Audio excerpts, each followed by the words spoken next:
Hello everyone, आज हम लोग पढ़ने वाले हैं पाथफाइंडर सर्वे। तो वीडियो स्टार्ट करने से पहले अगर आप इस चैनल पर नए हैं तो प्लीज़ इसे सब्सक्राइब कीजिएगा और अगर आपको ये वीडियो हेल्पफुल लगती है तो प्लीज़ इसे लाइक एंड शेयर ज़रूर कीजिएगा। तो चलिए स्टार्ट करते हैं pathfinder survey. Pathfinder method is a stratified cluster sampling technique which aims to include most important population sub groups. तो बहुत important viva point of view से इम्पॉर्टेंट है स्ट्रेटिफाइड क्लस्टर सैम्पलिंग। तो पाथफाइंडर मेथड के अंदर हम लोग स्ट्रेटिफाइड क्लस्टर सैम्पलिंग यूज़ करते हैं। इसमें क्या रहता है, जो पॉपुलेशन रहती हैं उनको हम क्या करते हैं, छोटे छोटे स्ट्रेटाज में डिवाइड कर लेते हैं और स्ट्रेटाज के अंदर फिर जो क्लस्टर्स होते हैं उनको हम सेलेक्ट करते हैं।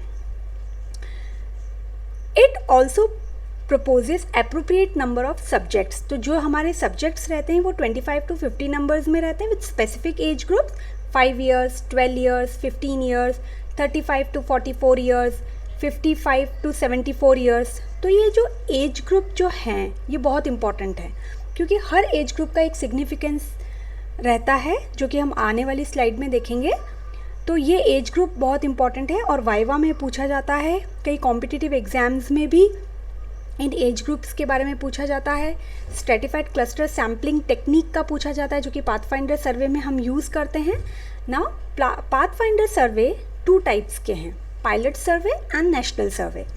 पायलट सर्वे जो रहता है, किसी भी सर्वे को स्टार्ट करने से पहले जो हम minimum amount of data collect करते हैं, ठीक है। जैसे मूवी रिलीज़ होने वाली है तो उसका ट्रेलर जो रहता है ना वो पायलट, ठीक है। तो पायलट सर्वे में क्या रहता है, it includes 1 to 2 index age group, 1 या 2 इंडेक्स एज ग्रुप रहते हैं and provide minimum amount of data to commence planning. कोई भी प्लानिंग करने के लिए हम लोग 1 to 2 इंडेक्स एज ग्रुप इसमें लेते हैं और ये पायलट सर्वे रहता है, ठीक है। जैसे कोई भी मूवी रिलीज़ होने से पहले कोई ट्रेलर रिलीज़ कर दिया गया या कोई सॉन्ग रिलीज़ कर दिया गया तो ऐसे आप रिमेंबर कर सकते हैं। Then national survey, it covers all important sub groups. अब ये सारे जो भी ये सब ग्रुप्स हैं इनको इम्पॉर्टेंट सब ग्रुप्स को यूज़ करता है। मिनिमम इसमें 3 इंडेक्स एज ग्रुप रहता है। यहाँ पे हम 1 और 2 इंडेक्स एज ग्रुप ले रहे हैं लेकिन यहाँ मिनिमम 3 तो रहते ही हैं। और यहाँ नेशन वाइज प्लानिंग रहती है। यहाँ हम प्लानिंग कर रहे हैं but minimum amount of data है, लेकिन यहाँ थोड़ा बड़े लेवल पे वर्क रहता है। तो पाथफाइंडर सर्वे वाइवा में पूछा जाता है और इनके ये 2 टाइप्स रहते हैं, pilot survey and national survey. दोनों में क्या डिफरेंस है? Pilot survey only most important sub groups in the populations are included. जो भी इम्पॉर्टेंट सब ग्रुप्स हैं उनको हम यूज़ करते हैं, लेकिन यहाँ पे क्या रहता है, all important sub groups of the population उनको हम कवर करते हैं। 1 और 2 index ages, here at least 3 index age groups रहती हैं। मेनली यहाँ पे 12 इयर्स लेते हैं हम और कोई भी एक इंडेक्स ग्रुप ले लेते हैं और it provides minimum amount of data to commence planning. यहाँ मिनिमम अमाउंट ऑफ डाटा रहता है।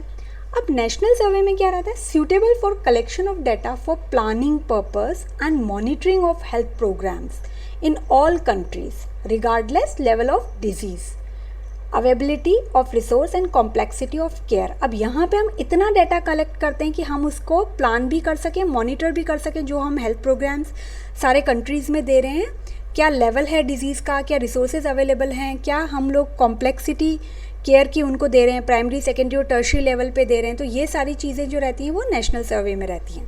अब हमने जो ये एज ग्रुप्स के बारे में देखा था, तो ये एज ग्रुप का क्या इम्पोर्टेंस है, तो ये बहुत इम्पॉर्टेंट है। तो पायलट और नेशनल सर्वे के अंडर हैंड जो ये एज ग्रुप्स हमने अभी बोले थे, तो 5 years जो है children between 5th and 6th birthdays, जिनका 5 से 6 साल तक का रहता है age. This is the age of interest in relation to levels of caries in primary dentition, कि भाई जो भी इस ईयर में प्राइमरी डेंटिशन के अंदर जो केरीज का लेवल रहता है, इसलिए हम इस एज ग्रुप को लेते हैं। 12 years it is chosen age a global monitoring age. तो ये भी वाइवा में पूछा जाता है, प्लस बहुत सारे कॉम्पिटिटिव एग्जाम्स के अंदर भी MCQ, बहुत इंपॉर्टेंट MCQ है। 12 years global monitoring age for caries for international comparison and monitoring of disease trends. ये कंपैरिजन के लिए ये वाला एज ग्रुप ग्लोबली यूज़ किया जाता है। Then 15 years, this age is important for assessment of periodontal disease. Indicators in adolescent, अब जो एडोलसेंट लेवल पे जो प्रॉब्लम्स हैं, फॉर एग्जांपल पेरिडोंटल डिजीज़ का, तो उसका असेसमेंट करने के लिए हम लोग 15 ईयर्स का एज लेते हैं। Then 35 to 44 years, the full effect of dental caries, level of severe periodontal involvement, general effect of care provided that can be monitored. तो इस एज में हम लोग उस डिजीज़ का फुल इफेक्ट देखते हैं। Then 65 to 74 years, in this data needed for both planning, appropriate care for elderly and for monitoring the overall effects। अब यहाँ हम क्या करते हैं, इस एज में प्लानिंग और मॉनिटरिंग करते हैं जो भी उस डिजीज़ के ओवरऑल इफेक्ट है of oral care services in a population. तो जो भी ओवरऑल इफेक्ट है उसके लिए हम 65 to 74 years of age group लेते हैं। तो नेशनल और पायलट सर्वे जो था वो उनके अंदर हम लोग मेनली इन एज ग्रुप को लेते हैं। तो जो हमारा 12 ईयर्स है वो ग्लोबल मॉनिटरिंग एज है, 5 ईयर्स हमारा age of interest primary dentition में, देन 15 ईयर्स हमारा इंडिकेटर्स इन एडोलेसेंट ग्रुप के अंदर, then 35 to 40 years of age, 44 years of age वो full effect of dental caries, 65 to 74 years जो है वो प्लानिंग एंड मॉनिटरिंग के लिए हम लोग इन एज ग्रुप्स को लेते हैं।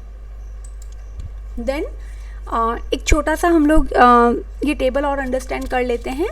तो जहाँ rural, urban and rural population पे जैसे हम लोग कैसे वहाँ पे सर्वे करते हैं, तो यहाँ पे number of subjects in each index age group are 25 to 50 for each cluster. हर क्लस्टर के लिए हम लोग 25 से 50 तक का ग्रुप लेते हैं। मिनिमम अगर हम लेते हैं तो सपोज़ कीजिए 25 सब्जेक्ट्स हमने लिए। इन सिटीज़ 4 साइट्स हम लोग लेते हैं। सिटीज़ में कितने, 4 साइट्स, 4 जगह ले ली हमने, तो कितने सब्जेक्ट लिए चारों जगह से, 4 × 25 = 100। 2 टाउन्स में हमने 2 साइट्स ले ली, तो 2 कितनी हो गई, 4 2 टाउन्स में। देन 2 × 2 × 25 = 100। 100 का हमारा टारगेट आया। ये तो अर्बन एरिया में। रूरल एरिया में क्या रहता है, 4 विलेजेस के अंदर 1 साइट हमने ले ली, ठीक है। तो 1 साइट हमने ले ली, तो हमारी कितनी साइट हो गई, 4, ठीक है। देन 4 × 25 = 100। आई होप आपको ये समझ में आ रहा होगा ये हमने कैसे मल्टीप्लाई करा है। देन अब आप ये देखिए 12 साइट्स आ गई। तो 12 साइट्स कैसे आई टोटल, 4 तो ये हो गई, 2 ये हो गई, तो 6। देन हमने 4 ये ले ली, तो 2 साइट्स एक टाउन की हैं, तो 2 × 2 = 4 हो गई, तो 4 और 4 8 हो गए। 8 में जब हमने यहाँ पे 4 विलेजेस में हमने यहाँ पे 4 ऐड किया तो हमारे 12 हो गए। तो 12 साइट्स इंटू हमने सब्जेक्ट कितने लिए थे, तो 25 सब्जेक्ट थे, तो टोटल हमारा जो हो गए वो 300 हमारे सब्जेक्ट्स हो गए हर क्लस्टर के लिए, ठीक है। तो ये हमने एक छोटा सा कह सकते हैं कि कैलकुलेशन देखी है। तो इसी तरीके से कैलकुलेशन की जाती हैं। देन अगर हम देखते हैं कि केरीज प्रेवलेंस एरिया को हम लो, मॉडरेट और हाई में कैसे डिस्क्राइब करेंगे, तो हमारा कैरेक्टरिस्टिक्स रहता है। लो कब कहेंगे केरीज प्रेवलेंस को, जब लेस देन 20% ऑफ चिल्ड्रन जो हैं वो केरीज फ्री हैं। मॉडरेट कब, 5 to 20% अगर केरीज फ्री हैं। और हाई कब होगा, जब less than 5% are caries free, मतलब इतनी पॉपुलेशन में है तो 5% ही केरीज फ्री हैं। तो ये हमने केरीज प्रेवलेंस के बारे में हमने जब सर्वे किया तो लो, मॉडरेट और हाई को हमने डिस्क्राइब किया। अब हमने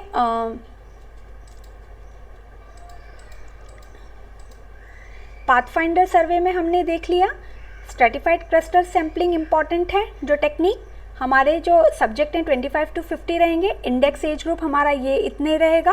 पाथफाइंडर सर्वे हमने 2 में डिवाइडेड किया, पायलट और नेशनल सर्वे ये मिनिमम डेटा लेता है, ये maximum all important sub groups वगैरह को लेता है।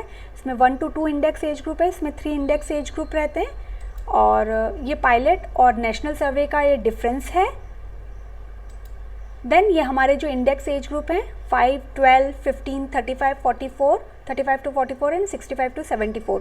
तो ये हमारा इंडेक्स एज ग्रुप रहता है, बहुत important viva point of view से है, शॉर्ट नोट भी इस पे आता है। तो अगर सर्वे प्रोसीजर आता है तो आप ये नोट भी अगर पाथफाइंडर सर्वे का ऐड करते हैं तो आपको बहुत अच्छे मार्क्स मिलते हैं। तो आई होप आपको ये वीडियो पसंद आई होगी, और अगर आपको ये इन्फॉर्मेशन हेल्पफुल लगती है तो प्लीज़ इसे लाइक एंड शेयर ज़रूर कीजिएगा। और हम लोग नेक्स्ट वीडियो में डिस्कस करते हैं सर्वे WHO फॉर्म्स जो 2013 एंड 1997। अब देखते हैं अगर दोनों हम एक साथ कंप्लीट कर पाते हैं तो, नहीं तो हम 2013 को डिस्कस करेंगे। Till then take care, bye.